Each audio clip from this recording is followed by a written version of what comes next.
வணக்கம். 2025 பிப்ரவரி 4 செவ்வாய்க்கிழமை அதிகாலை நிலவர 2 நிமிட வானிலை ஆய்வறிக்கை. அதிகாரப்பூர்வ வானிலை அறிக்கைக்கு இந்திய வானிலை ஆராய்ச்சித்துறை அறிக்கையை பார்க்கவும். காற்று சுழற்சி நிலநடுக்கோட்டு பகுதிக்கு சென்று செயலிழந்தது. தற்பொழுது தமிழ்நாட்டின் கரையோரம் தொடங்கி மேற்கு வங்க கரையோரம் வரைக்கும் ஒடிசா ஆந்திர பிரதேச கரையோரத்தை ஒட்டி வலுவான உயரழுத்தம்.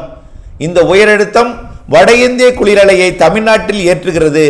இதன் காரணமாக உயரழுத்தத்துடன் இணைந்த குளிரலை மூடுபனியை ஏற்படுத்தி கொண்டிருக்கிறது. தொடர்ந்து இந்த மாதம் முழுவதுமே மூடுபனி இருக்கும்.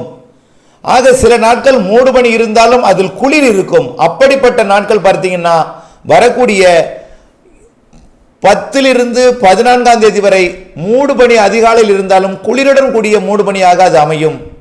பிற நாட்களிலே அதிகாலை மூடுபனி இருக்கும். பிறகு ஒரு சில இடங்களில் கருமேகம் சூழ்ந்து மிரட்டி கொண்டிருக்குமே தவிர மழைக்கு வாய்ப்பில்லை.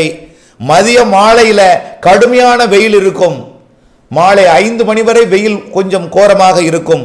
உயரழுத்தம் இருந்தாலே மழைக்கு வாய்ப்பை ஏற்படுத்தாது. அதிகாலையில் உயரழுத்தம் பனிப்பொழிவை ஏற்படுத்தும். பகலிலே வெயிலை அதிகப்படுத்தும். வரக்கூடிய நாட்களிலே இப்படித்தான் இருக்கும். 12, 13, 14 வெயில் குறைந்து கொஞ்சம் குளிர் கூடி மூடுபனி அதிகாலையில் இருந்தாலும் குளிருடன் கூடிய பனிப்பொழிவும் பகலிலே மிரட்டும் வானிலை 12, 13, 14 இருக்கும். அடுத்த மிரட்டும் வானிலை 22, 23, 24. அதற்கு அடுத்த மிரட்டும் வானிலை மார்ச் 2, 3, 4. பிற நாட்களிலே அதிகாலை பனிப்பொழிவும் பகலிலே கடும் வெயிலும் இருக்கும். ஆகவே இந்த மழை வானிலை இருக்கக்கூடிய நாட்களில் கூட அதிகாலையில் பனிப்பொழிவும் குளிரும் இருக்கும்.